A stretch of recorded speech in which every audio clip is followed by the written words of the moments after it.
Hello everyone, my name is Laos, also known as Prot. A few days ago I introduced a new series of videos on philosophy where I read from the book called Tao Te Ching, a book by the ancient Chinese philosopher called Lao Zi, and I comment on this book. You see I have it in front of me, so Tao Te Ching by Lao Zi, and this is a translation by Professor Alan Du. In the previous video, I covered chapter 1 and I commented on it at length. Just as a reminder, my approach to this material is dialectical, meaning that I am interested in a discussion, in an exchange of views, in putting forward some propositions that have in them a question mark. Propositions that are food for thought, as we say, food for thought for further discussion, for further considerations. Because for me, I think philosophy ultimately ends with a question mark. For every answer, we can always think of another question. And we can always keep asking. Asking until we reach a point where we can say, I don't know. And then continue with our life. In this way, I don't want to be reverential about this book. I don't want to pretend that the words found herein are the single source of truth, and now I take it upon myself to be the messenger of this truth. Instead, I want us to use these words, use this book as inspiration, as the impetus to this kind of discussion that I want to have. Inspiration to think about topics that are not mentioned in the book, but are relevant to what is covered herein. Let me then start reading from chapter 2 and comment on it as I did in the previous video. Chapter 2.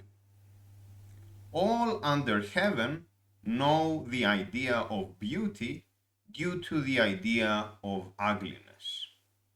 Know the idea of good due to the idea of evil. Therefore, being and non-being give rise to each other. The difficult and the easy bring about each other. The long and the short form each other. The high and the low arise from each other. Sound and tone harmonize each other. Front and back follow each other. A full stop here so that I can comment. This is paragraph 1 of 3 in chapter 2.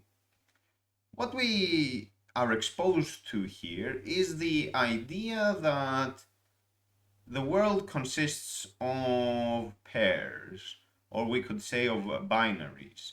And for everything that we can think of, we can also think of its opposite.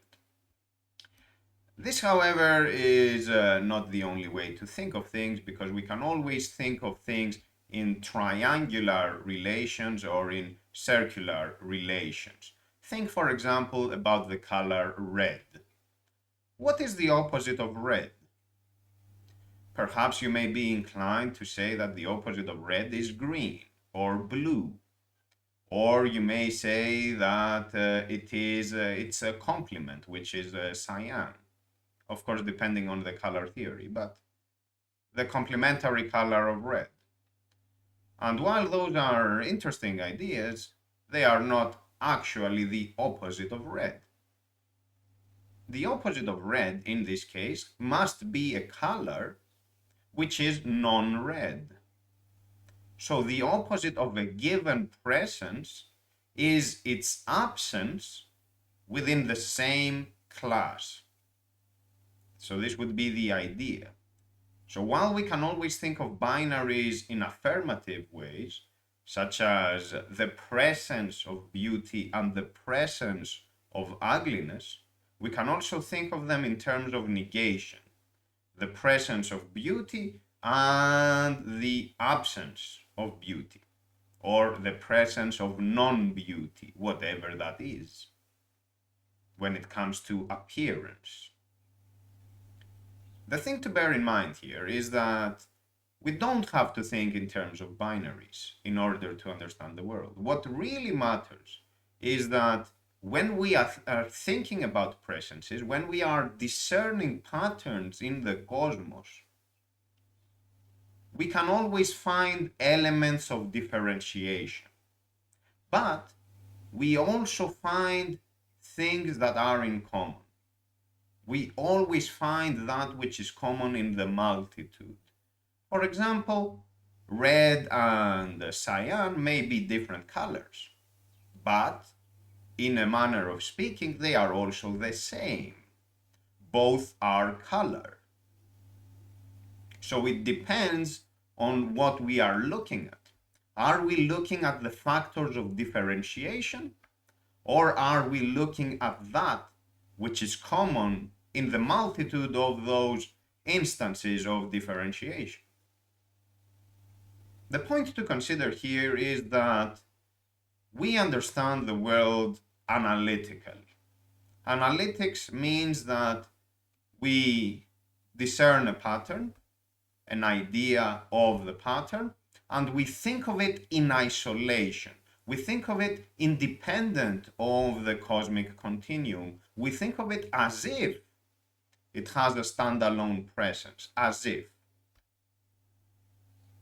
And we have to be careful with analytics so that we don't end up with the conclusion that whatever we have identified is the only way of identifying that subject matter. So if we think that red and cyan are opposite, for example, we must not forget that they are also color, that both are instances of color. And in that regard, they are the same. Understanding that analytics can be problematic allows us to have a bigger picture view of the world. It allows us to understand the world as pairs or as triples or as a spectrum, while at the same time acknowledging the things they have in common, so we don't go to extremes. You can think of this more concretely when it comes to matters of our everyday life, because this is not just about the heavens and the universe at large. This also affects our everyday life. And we can talk, for example, about the diversity of humanity, the fact that every country has its own culture, and even within countries, there are communities that have their own culture, their own dialects, their own idioms, and so on. If we want to search for diversity, we can find plenty of it. And we can also find diversity in the ecosystems of our planet, biodiversity, diversity everywhere. But we can also think of all those as being common in some way. For example, with cultures, we can also think of all humans as having things in common. And thus we can arrive at principles that are applicable to every human regardless of their culture, such as, for example, with human rights. We say that everyone has a right to life by virtue of being human. And if we really wanted to take a step further, we could say that every form of life has a right to life by virtue of being. We don't have to limit it to humanity. Maybe we do it for practical reasons, but that's not a matter of principle. That's just a matter of convention, of how we want to go about it. The idea again is that we can think in holistic terms, and we should not fall into the trap of treating analytical constructs as having a presence of their own, as having an actualized standalone presence, because they don't. We abstract them from the continuum in order to understand them, but then we have to come back and couch them again in terms of what environs them, so that we can think of things in relation to each other. We must be able to discern the linkages between different compartments, as it were, of concepts, and understand that while we can think of things in isolation, they also exist in the context of each other, in the context of a continuum, which is the cosmic continuum. Let's continue with chapter 2. Paragraph 2. Hence, the humble is the root of the noble. The low is the base of the high. That is why lords and kings call themselves the loner, the solitary, and the unworthy. Is this not to acknowledge that humble is the root of the noble? Is this not? Therefore, he who pursues fame does not get it. Do not desire to be as gorgeous as jade or as strong as rock. What people dislike most is the lone, the solitary, and the unworthy. Yet these are how lords and kings call themselves. Thus, things are either benefited by being diminished or diminished by being benefited. What people teach, I also teach. A violent strongman will not die his natural death. I shall make this the start of my teaching. And this is paragraph 2. There is here a historical reference which I think does not apply to our era and generally isn't of much philosophical value, which is how lords and kings call themselves. Perhaps this was the case in Lao Zi's era, but I think for the modern day, the idea that lords and kings call themselves in a certain way that is humble doesn't really make sense. But it's important for us to understand that every work is most likely the product of its era. It is trapped in the web of its time, and it is to a lesser or greater extent a commentary on the ideas that are in currency, ideas that are in circulation in that time, in that cultural milieu. But what to consider here is that we don't really want to think that kings or lords or, I don't know, the economic elite are describing themselves in some way that is humble or that is anything noteworthy here. And we can also think of historical examples of why this is not the case. We can think, for example, of the last monarchs of what later became the French Republic, and how those monarchs found a gruesome death. Fair or not, that's another discussion, but they were flamboyant, they were over the top, nothing to do with what is noted here. But let's not dwell on this point. I think it doesn't really matter for us. What matters for us here is how these opposites that Lao Zi presents in paragraph 1 have a tendency to bring about each other.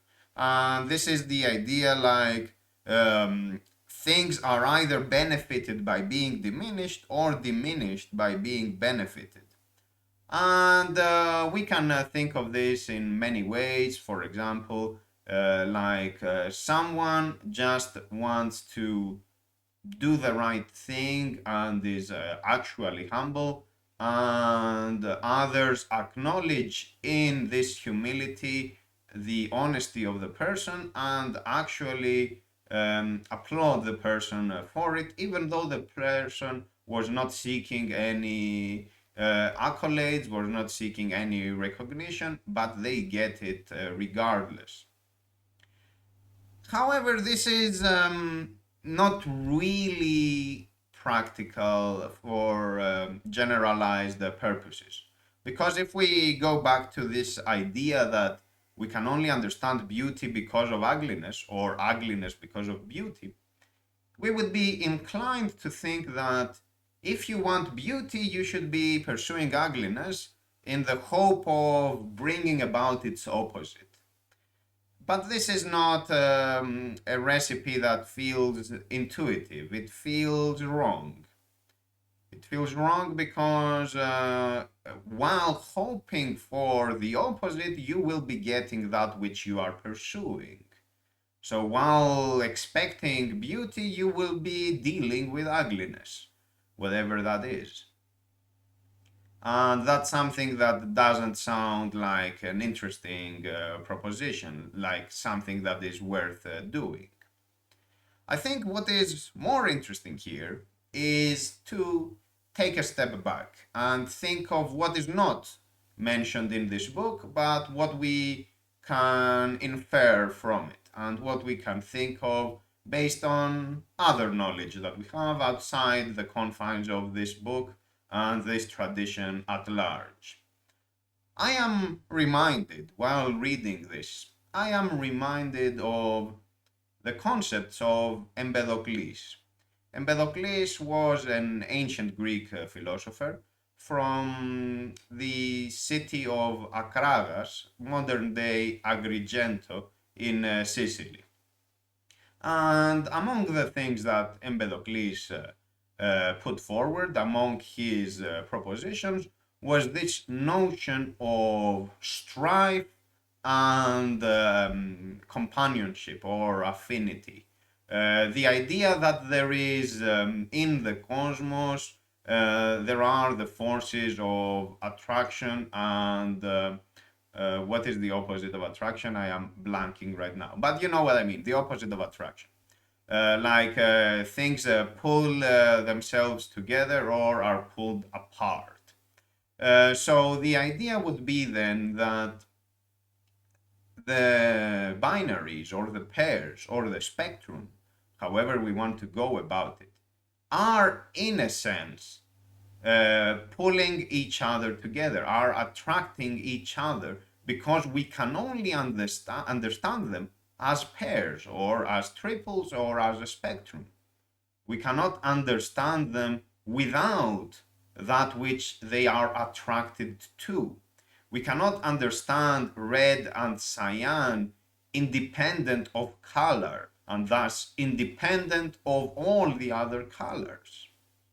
But at the same time, we know, we see that there are elements of differentiation therein.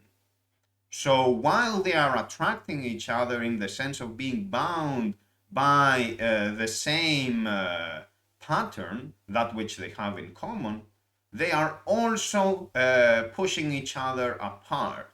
So they are trying to be different from each other. Trying is the wrong word maybe here, but they are differentiated from each other. So we can still discern red in the totality of color.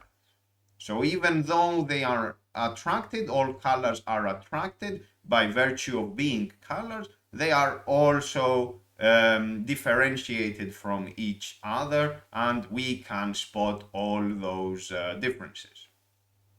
So that would be the one thing to consider. The idea that we have the opposites, or we have the spectrum. We have them and we have to take them as a whole. We cannot isolate one concept from another concept, one analytical construct from another analytical construct, given the same level of abstraction. That's the one thing to consider. The other thing to consider is more practical, perhaps, and it has to do with avoiding the extremes in our everyday life. Let's think of an example. You may have heard rather of Icarus.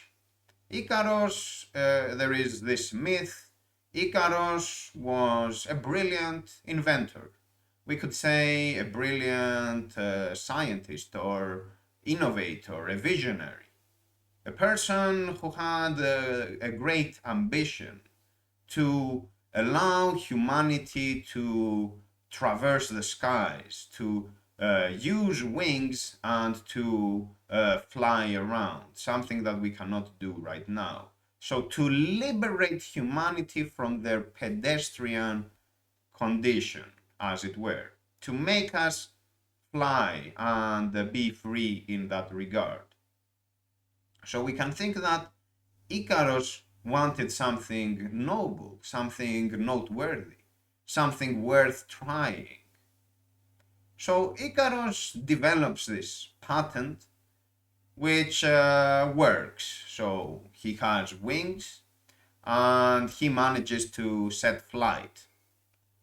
And in his excitement of this great achievement, he keeps flying skyward.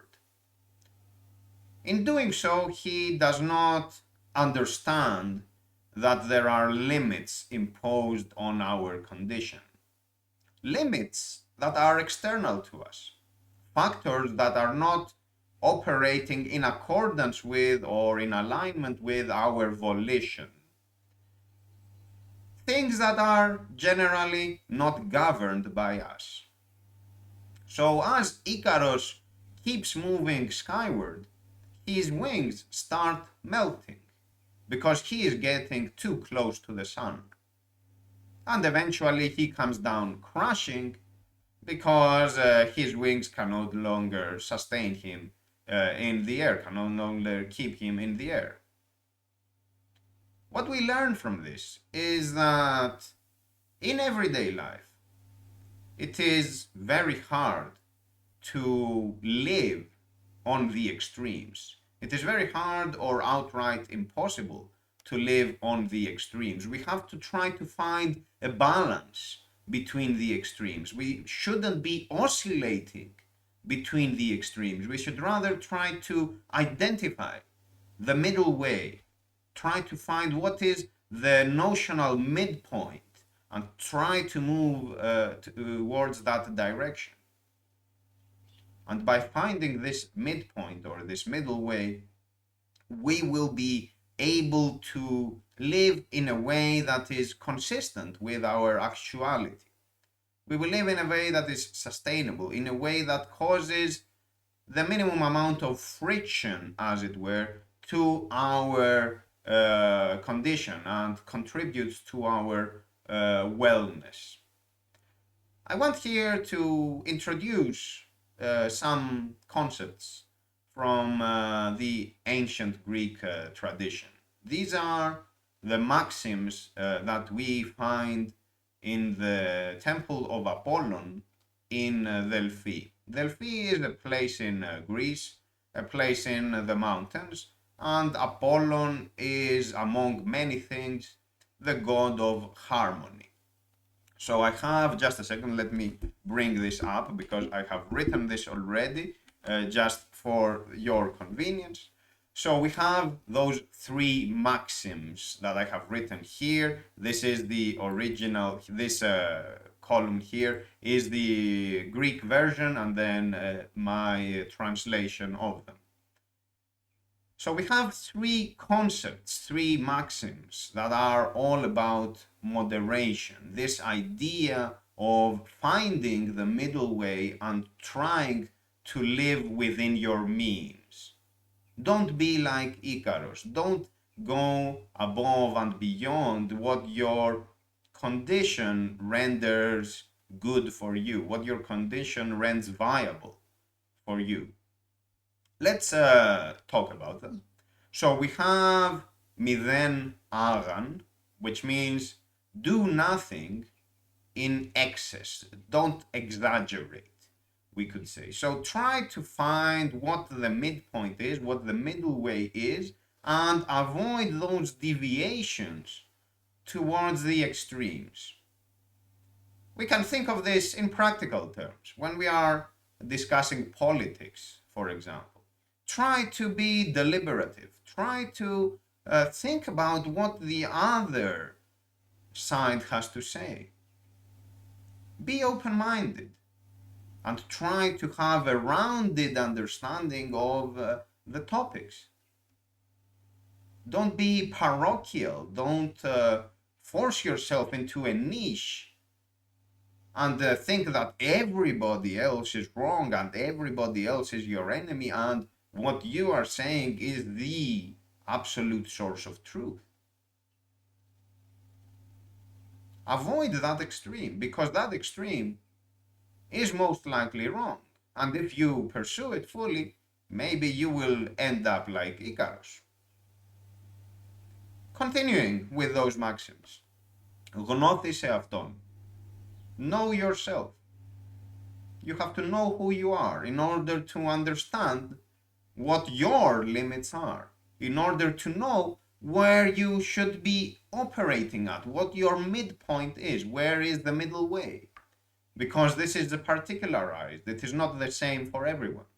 If you try to be someone else, then you will be operating within the limits of that someone else. We can think of this in the most trivial of things, such as the size of one's shoe or the size of their clothes. You cannot wear somebody else's clothes or shoes if they are not exactly what fits you. It won't work.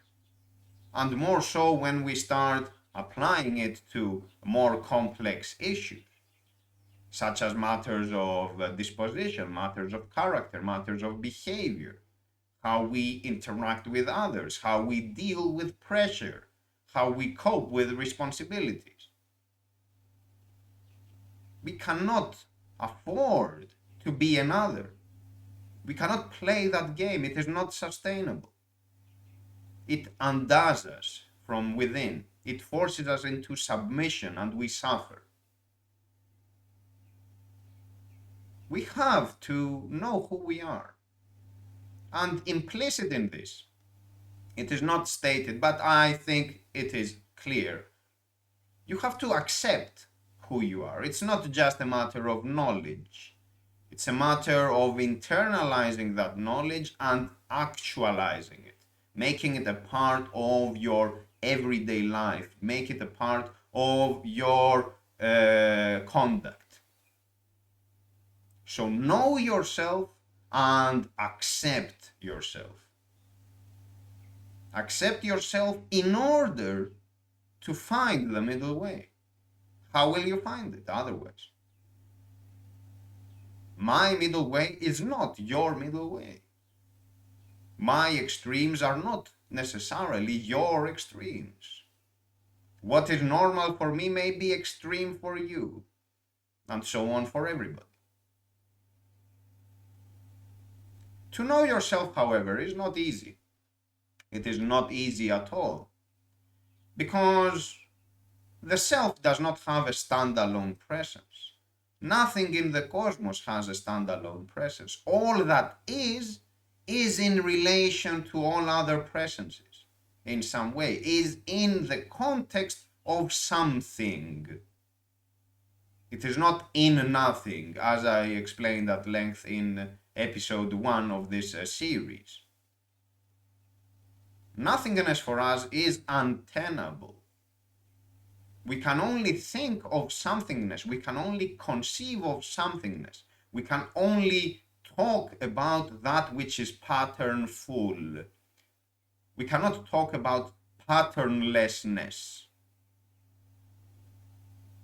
So the self is always environed by something, is always informed, influenced, conditioned, or otherwise determined by factors outside of it. Factors whose interplay contribute to the self's actuality. To know yourself, then, you have to know the others. You have to explore the world. You have to be open to the prospect of learning, to the prospect of discovery. Discovering not just the outside, as it were, but also the inside. Not having a dogma of selfhood, but having a narrative that allows for open-endedness. And this means that you must have an attitude, a certain disposition of being inquisitive and dubitative, meaning to inquire upon what the case is and to remain doubtful. It's that question mark I also talked about in the introduction. The idea that we can always raise questions, and maybe we will come up with answers that are compelling. But those answers give rise to more questions, and maybe those engender further answers, and then more questions. There always comes a question mark. So the point is that we must have the requisite attitude to cope with that phenomenon, to be able to live with question marks and not to close the cycle, as it were, not to pretend that we know everything there is to learn. Everything there is to learn about the world at large, but also about ourselves. We too, each of us, is in the making, a work in progress. We never are the finished article. We always have room for growth, room for differentiation between different conceptual snapshots of our actuality. We are not a constant. We are a variable. Exactly because we are influenced by all those factors that are external to us. And exactly because what we understand as volition, what we understand as free will, is at the very best, but a tiny factor in what is happening around us, what is happening to us. We don't get to choose. We don't get to choose our genes. We don't get to choose the culture we are immersed in at birth and the one we grow up in.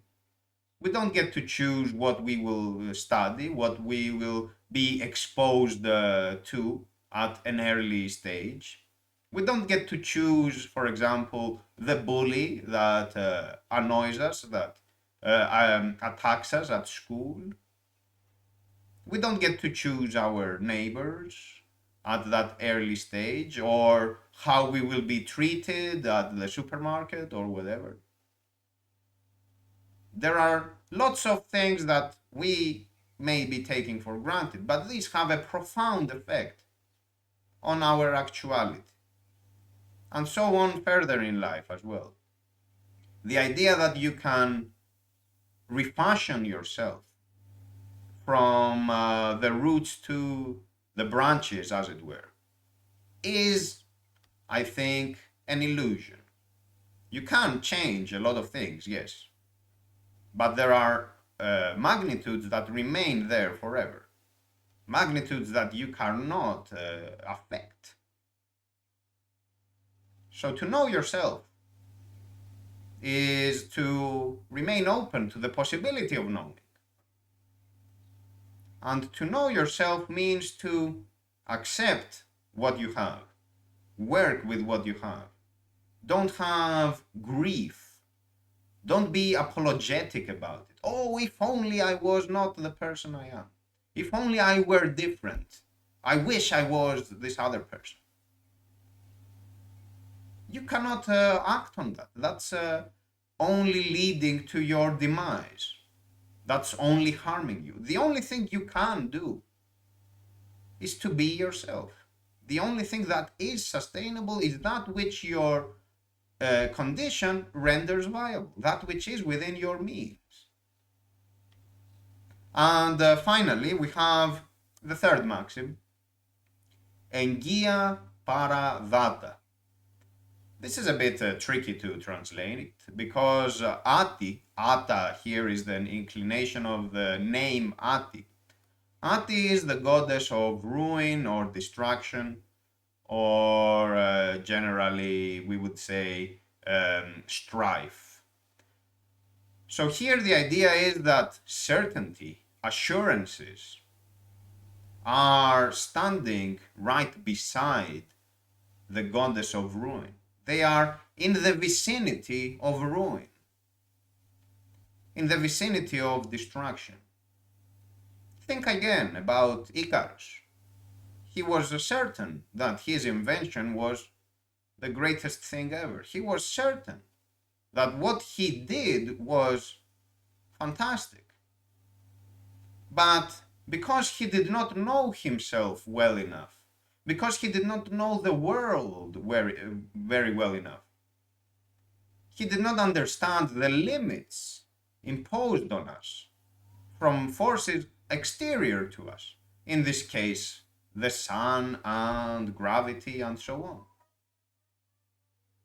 Icarus, in his certainty, exceeded the limits, went to the extreme, and there all he found was Ati, the goddess of destruction, and thus he died. We can think of this in everyday life, of course. We don't need the myth of some Icarus trying to conquer the skies to understand these maxims. We can think of these maxims together in everyday life.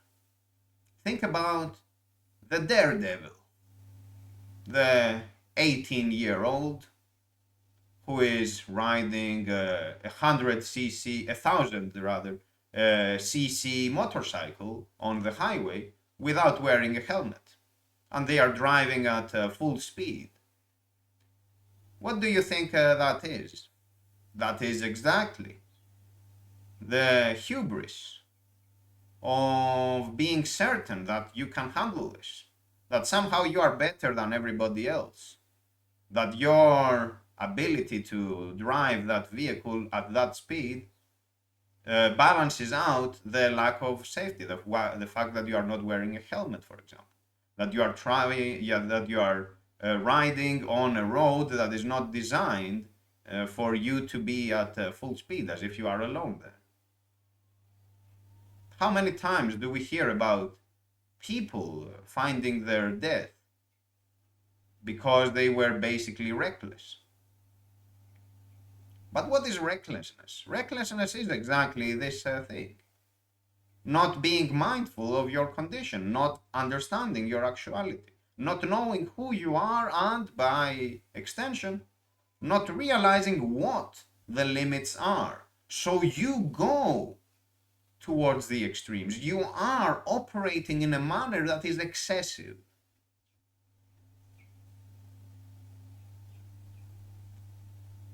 We have all those standards for ourselves, all those goals, all those wants. But those are often induced, they are not ours. So we feel that we have to prove ourselves to someone. To whom? Prove what and why? Oh, I wish I was this other thing, we say. Why am I not productive? Why am I not effective? Why am I not popular? Why am I not this or that or the other? And we take it for granted that those are benign for us. And this certainty is already undoing us. It is already harming us because we see the disconnect between what we have and what we want, what we think is good for us. And this makes us sad, this makes us feel depressed. What is the way out of that? The way out of that is to stick to the middle way, is to try to acknowledge what you have, to accept what you have. And in doing so, to let go of all those pretenses, to let go of all those false ones, and to say, I don't really need any of that. I will just go with the flow. I will just accept what I have, remain open to the possibility of learning something new about the world and about me, and see how this plays out, and see it through. So this is very good. Let's continue to the third paragraph. Maybe I can dismiss this, we don't need it anymore. But I will also add it in the description of this video if you want. The third and final paragraph of chapter 2. Therefore, sages manage affairs without contrived actions, teach without speech, allow all things to develop without forcing them to start, promote things without requiring gratitude, and accomplish things without claiming the credits. It is just because they do not claim credits that the credits will not disappear. And here we have a point that may seem problematic. Sages manage affairs without contrived actions. What could that possibly mean? Teach without speech. How can you do that? I think here what is to consider is what I already talked about, of knowing yourself, of knowing what the case is, and of remaining open to the possibility of being proven wrong. This is something that is hard to grasp. Why would I want to be proven wrong? Is that not an attack? Am I not feeling vulnerable? Am I not being exposed to some kind of threat? Am I not an idiot if I do this philosophy video and talk nonsense? What will the viewers think of it?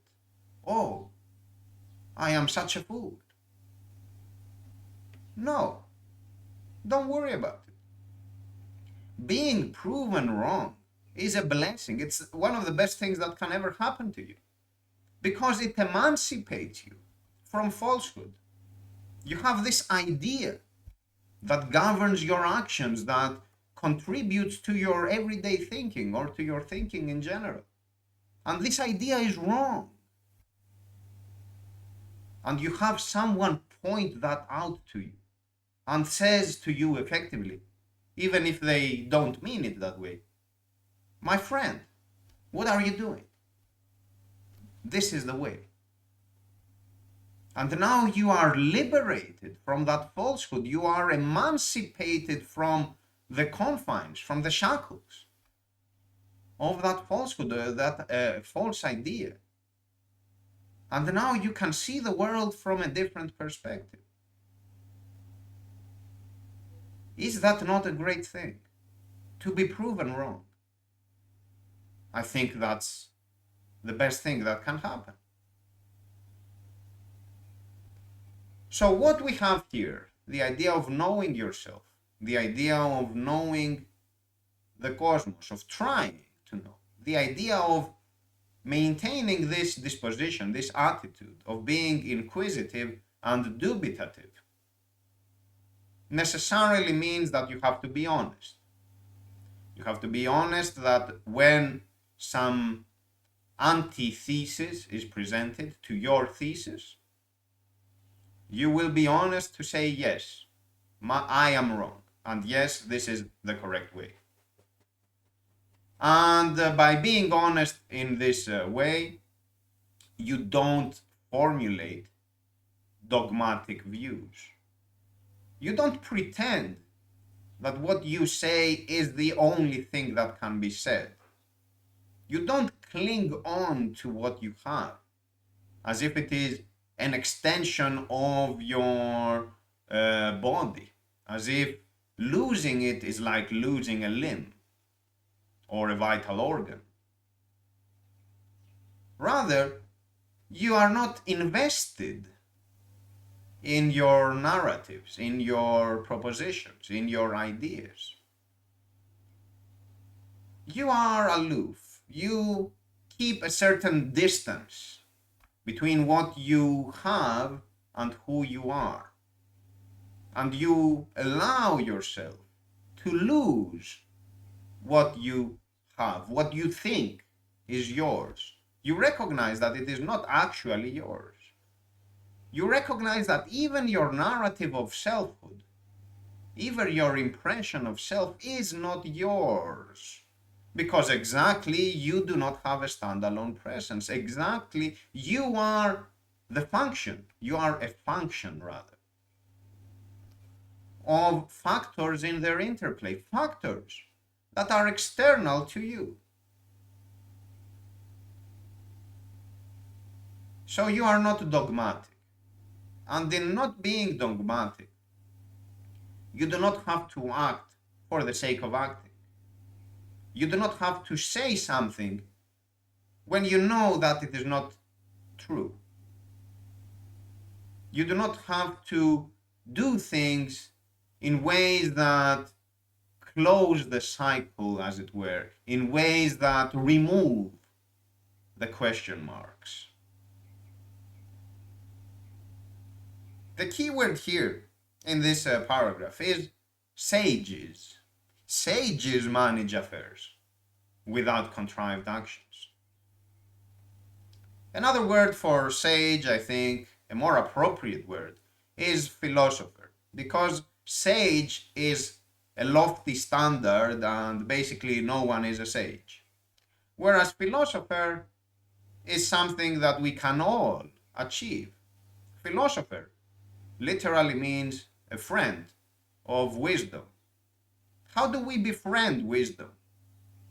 We befriend wisdom by being patient, by trying to think things through, by maintaining this attitude of being inquisitive and dubitative. We have to be patient because we won't get the answers anytime soon. But by being patient, we, in the meantime, we develop this way of thinking holistically, of not thinking of those pairs, of those binaries that we discussed earlier, of not thinking of them in isolation. And to every binary, to every juxtaposition, we can always find the elements that those concepts, those magnitudes have in common. We can always think of the concepts of Empedocles and how we can think of things as they stand apart, but also as they come together. And this allows us to be open-minded. And this allows us to see things in their right place, to have a view of the bigger picture, and to have a long-term perspective as well. So we allow things, when we are philosophical in our disposition, we allow things to run their course. We don't try to anticipate the outcomes, because to anticipate in this way is to be certain that you know what is to come. You know about the becoming of everything. But while being philosophical in your disposition, you cannot do that, because that is a way of being certain, of pretending that you know. But if you are honest with yourself, you won't be pretending. You won't be fooling yourself. It will be okay to say, I don't know. Let's see how this develops. Concretely, this is something that applies in our everyday life. And I talked about this, for example, in the recent video I did about comfort zone and feelings of imposter. I will link to it in the description, and generally you can find all my publications on my website, protesilaos.com. And what I said there in that video was about understanding ourselves better. And it was this idea that you don't have to foreshadow outcomes. You just go with the flow, you just work with what you have, work within your means, and allow yourself the chance to flourish, and let's see what happens. To discover myself, to not have the current self condition the future self in ways that the future self would find problematic. Of course, this is not easy to achieve. I'm not saying that this is trivial. But the idea is to not go to extremes, to not try to control everything. Because control is an illusion. We do not really control everything. But more importantly, control, the notion of controlling all the factors, rests on the idea of certainty. You know what you are doing. You are absolutely sure. But what if you are not? And most likely you are not. Why pretend to be certain in that way? And why govern what is in the becoming? The sages then can act without appearing to act, because they are reserved. They don't have to go to the extremes. They don't need to prove a point. They don't need to prove anything. Sometimes the best action is the absence of action. Sometimes the best action, the best decision one can make, is to let things run their course. Let it go and see what happens. And sometimes we will discover something great. But it's not a matter of chances. It's not a matter of placing a bet and seeing what happens. By having this attitude of not being invested in everything, of not controlling all the factors, we are better prepared to understand the world. We are better prepared to know who we are. And thus, we are more likely to find the middle way. We are more likely to behave in a manner that is moderate, to conform with those Delphic maxims on moderation. And by conforming with those, we will have a better life, as it were, a life of lightness, because we will not be carrying all those burdens, all that pressure to perform in certain ways that are not consistent with our actuality. Having that, of course, is no small feat. It is not easy, but you have to start small. You have to start very, very small and proceed in small steps, turtle style. And that's exactly why patience is key. The philosopher is the person who is patient. It's not a matter of being smart. You can find the most brilliant people around, and they are not patient, and they are not philosophical because of that. It's not a matter of being a genius. It's not a matter of being somehow special. It's a matter of training. It's a matter of practice. And I will conclude this with, I will not read further into the book, so let me close it. I will conclude this with a scene from the movie Karate Kid. I think there are multiple movies, but I believe this is the first one. I don't really know. I watched it many years ago when I was a child. So, but I remember this point, and in hindsight, I also see the philosophy of it. So there is this lad, this American lad, who wants to learn martial arts. He wants to learn martial arts to impress the girl and maybe beat up his antagonists. So he goes and finds the karate master, Mr. Miyagi. And he's like, Mr. Miyagi, I want to learn martial arts to beat up those bullies and also to impress the girl. And Mr. Miyagi is like, okay, fine, let's learn karate. So take this brush and I want you to paint this fence, the entirety of this fence. But you are allowed to paint this fence using only a single motion, an up or down motion with your wrist, this kind of motion. So you will paint the whole fence doing just that. Daniel is feeling weirdly because this doesn't look like martial arts, painting a fence. So he paints the fence, follows the instructions, but is a bit frustrated what is going on here.